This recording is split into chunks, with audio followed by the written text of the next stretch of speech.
I never thought I'd be the type of guy to get played like this, but here I am, sitting in my apartment trying to piece together what just happened. My name's Jason, and I thought I had a solid marriage with Amanda. We'd been together for about 5 years, and I genuinely believed she was the one. Yeah, we had our fights, but who does? What really kept us together was the fact that we trusted each other, or so I thought. It all started when I lost my job. It hit me like a ton of bricks. I was blindsided one day. I was told the company was downsizing and my position was eliminated. I was devastated. I poured my heart into my work and suddenly I was out on the street with no plan. I didn't know what to do. I confided in Amanda about it. I needed someone to talk to, someone I thought I could count on. At first, she was sympathetic. She told me to stay strong, that everything would be okay. But I started noticing little things afterward. She was more distant, less responsive. She'd brush off my calls, cancel plans last minute, and when I pressed her about why she was acting weird, she'd shrug and say I was overthinking. But I knew her too well. Something was off. Then small things started to add up. I found lipstick on her collar one night when I was cleaning up. She claimed she'd been out with her friends. I caught her sneaking around her phone more than usual, deleting messages. She'd get defensive whenever I asked about her whereabouts, saying I was being paranoid. But I knew in my gut something was wrong. The signs were there, but I just couldn't put my finger on exactly what it was until I saw it, until I stumbled upon the evidence I wasn't prepared for. One day, I came home early from a job interview.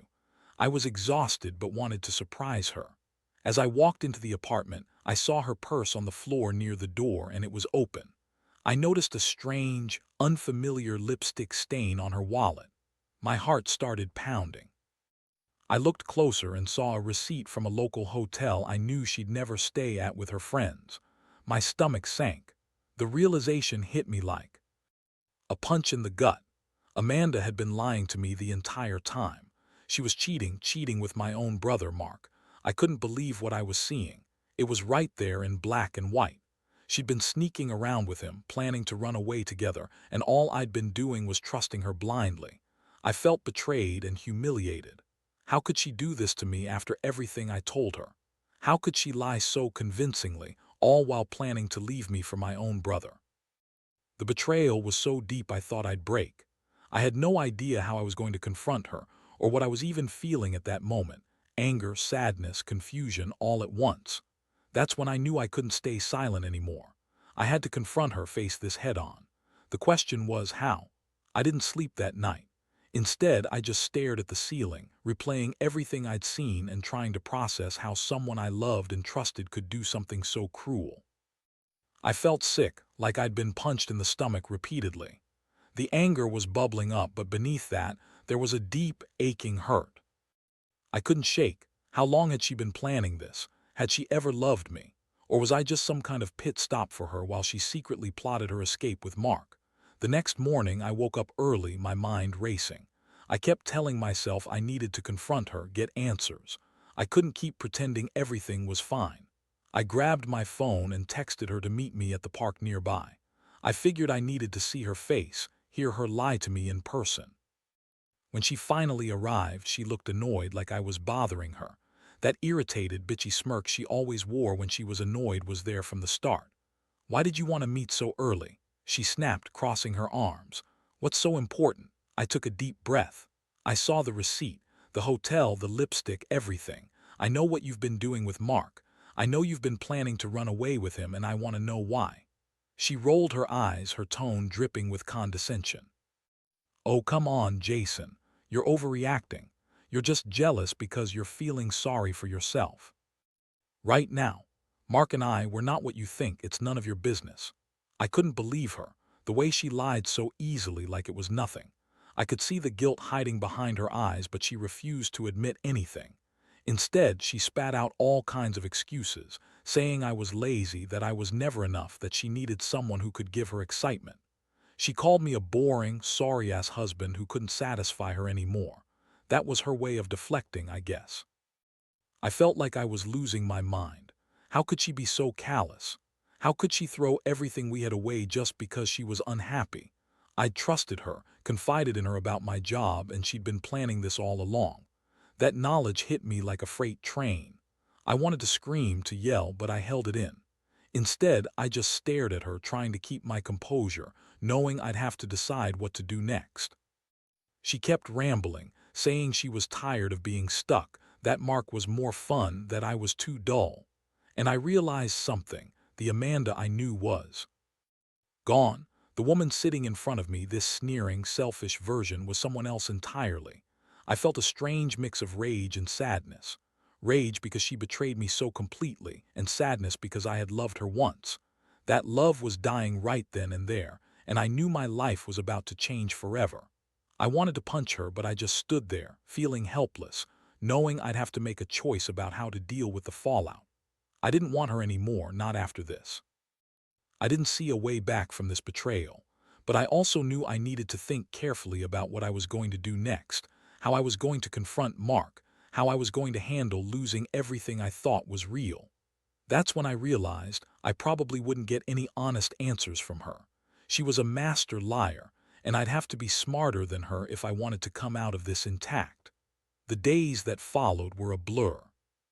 I couldn't focus on anything other than the fact that I'd been completely played. Every time I saw her, that smug look she gave, like she was proud of her little deception, made me want to scream. It was like she'd been lying to me for months, maybe longer, hiding her plans, hiding her true self behind that bitchy attitude. I kept replaying everything she said that day, trying to find some crack in her story, some way to catch her in her lies. But she was good, too good. I decided I couldn't just sit around waiting for her to come clean or for her to leave. I needed to act, to get some proof, to make her own game backfire on her. I started digging through her phone, her emails, her social media. I wasn't going to let her get away with this without a fight. It was disgusting. She'd been sneaking around, sexting Mark, planning their escape, probably for months. I found texts, photos, all the proof I needed that she'd been cheating on me right under my nose. One message from her to Mark said, "Tonight's the night. We'll finally be free. Can't wait to start our new life together." That one cut deep. She was planning to leave me, maybe even take money from us, all while pretending to be the perfect wife. The betrayal felt like a punch in the chest every time I thought about it. I couldn't believe I ever trusted her, that I ever thought she loved me. That woman, that manipulative bitch, had been lying straight to my face. Now I was furious. I knew I couldn't confront her again without a plan. I had to be smart. I decided I'd set a trap. I'd catch her in the act, or at least have enough evidence to really make her regret ever messing with me. I talked to my brother Mark behind her back. I needed to know exactly what their plan was. I told him I knew everything, that I wasn't going to let them get away with it. Mark was nervous but admitted they were planning to leave town, start fresh somewhere far away, maybe even the next week. Hearing that made my blood boil. It was one thing to cheat, but to run off with my own brother, that's a new level of betrayal. I felt sick thinking about how they'd planned this, how they'd betrayed me with such cold calculation.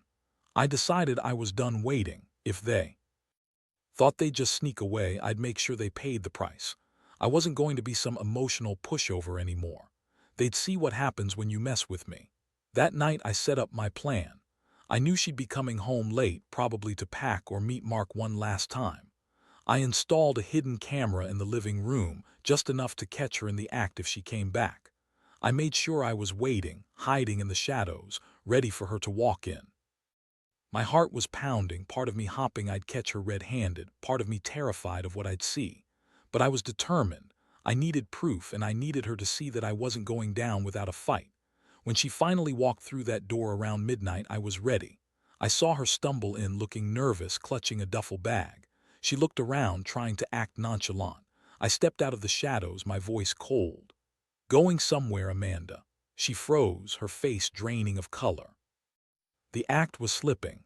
I could see her trying to come up with some bullshit excuse, but I wasn't buying it. The evidence was right in front of me. I knew everything. That moment, standing there, I realized how much I'd been blinded, how much I'd trusted someone who had no respect for me at all. And that's when I decided I was done being the fool. I was done being the one betrayed. The next step was clear. I'd make her regret ever crossing me. Seeing her there, trying to come up with some lame excuse, I felt an overwhelming rush of rage and disappointment. I had always thought she was strong, manipulative maybe, but I never imagined she'd stoop this low. The image of her sneaking around with Mark, planning to run away and start a new life without me, all while pretending to be the perfect wife, made my stomach turn. I couldn't believe I'd let myself be so blind, so naive.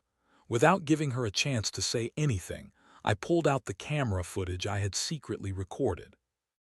I pressed play, and her eyes widened in horror as she saw herself on the screen, sneaking around late at night, whispering on the phone with Mark, packing her bags.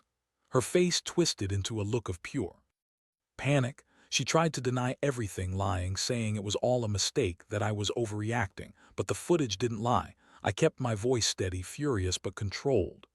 You've been planning this for months, Amanda. Running off with my brother, seriously. How could you betray me like this? I trusted you. I confided in you when I lost my job. You knew I was vulnerable. How could you do this to me, to us?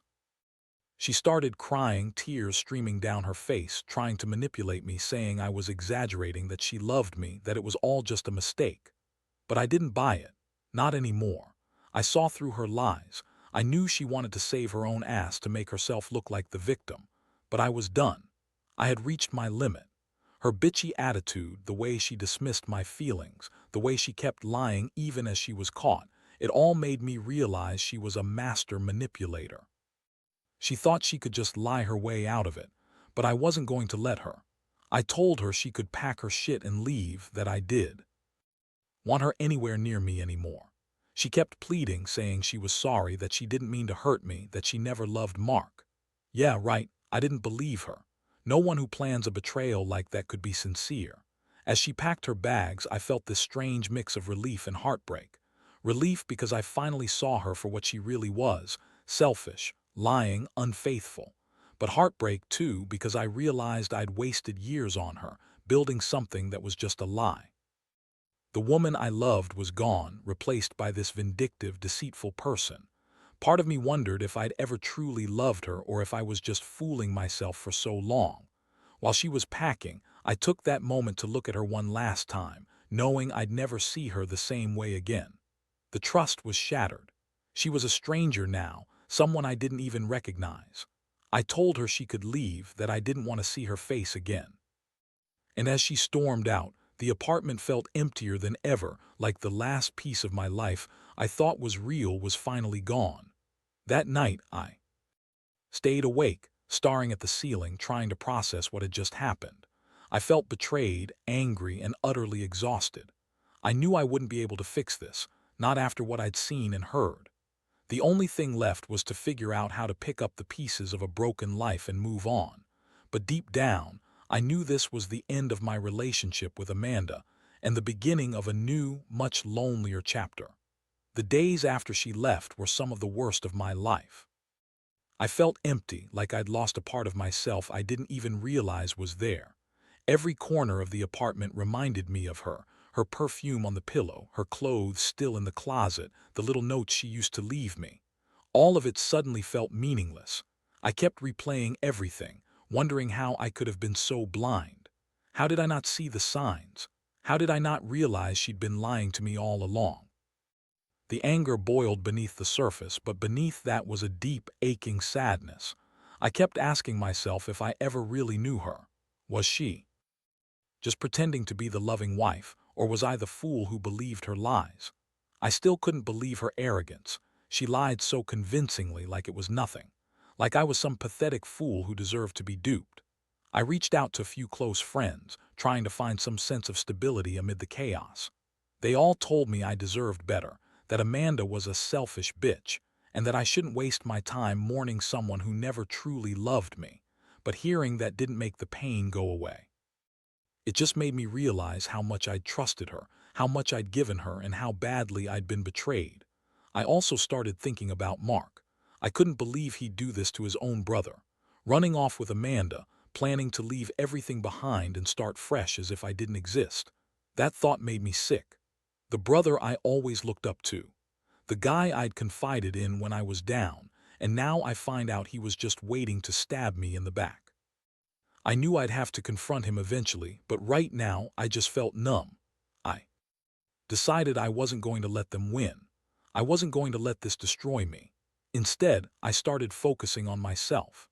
I got a new job, started hitting the gym, trying to rebuild some sense of normalcy. But no matter what I did, that feeling of betrayal kept creeping back. I kept thinking about how Amanda lied to me day after day, how she manipulated my trust, and how Mark, my own brother, was just as much a part of it. One thing I did realize, though, this wasn't just about revenge anymore. It was about reclaiming my life, about not letting two selfish people ruin everything I'd worked for. I still had my dignity, and I refused to let them take that from me. They thought they could just run away, erase everything, and start over. But I knew better. I would move on stronger and wiser. That's what haunted me most, the fact that I was going to have to rebuild my trust in people, rebuild my confidence. I'd been so naive, so trusting. But now I knew that some people are just inherently selfish and will do anything to get what they want, no matter who. They hurt. I didn't want to be that guy anymore. I wanted to be better, to learn from this, even if it hurt like hell. So now I'm just trying to get through each day. I still think about her, about what I lost, what she threw away, what my brother betrayed me over. But I also realize I'm better off without her. I deserve someone who actually cares, who doesn't lie and cheat their way out of a relationship. I'm not there yet, but I'll get there. I have to. Looking back now, I realize that this whole ordeal has changed me in ways I never expected. The trust I once had in people has been shattered, but at the same time, I've learned something invaluable. I'm stronger than I thought. Betrayal cuts deep, but it also pushes you to find a resilience you didn't know you possessed. I've come to accept that sometimes people reveal their true colors when you least expect it, and the best thing you can do is pick yourself up and keep moving forward. I've started seeing a counselor to help me process everything. It's not easy, but talking about it has helped me understand that I didn't deserve any of this, none of her lies, her betrayal, her deception. I came to see that I have worth, and I don't need someone like Amanda or Mark to define me. I've learned the importance of setting boundaries and trusting my instincts again, even if it's hard after being so blindsided. As for Amanda and Mark, I've cut ties completely. I don't wish them any ill will. Well, maybe a little, but mostly I just feel sorry for them. Sorry that they threw away what could have been a decent life for something so selfish, so destructive. I don't need revenge. I just need to heal. And that's what I'm doing every day, one step at a time. If there's one thing I'd tell anyone reading this who's going through something similar, it's this. Don't stay in a situation where your trust is being repeatedly broken. No matter how much you think you love someone or how much you want to believe they're good deep down, sometimes people show you who they really are, and it's not pretty. Trust your gut, protect yourself, and never forget your happiness and your dignity come first. I may have lost a lot, but I've gained clarity. I've learned that I deserve real loyalty, real love, and respect. And even if I don't find it right away, I know I will someday. I'm not the fool anymore. I'm just someone who learned a hard lesson. And that lesson, to never let anyone treat me like I'm disposable, no matter how much they try to lie and manipulate their way out of it. So I'm moving on. It's not easy, but I'm done mourning her. Done mourning that betrayal. I'll rebuild my life, my trust, and my happiness on my own terms. And that's enough.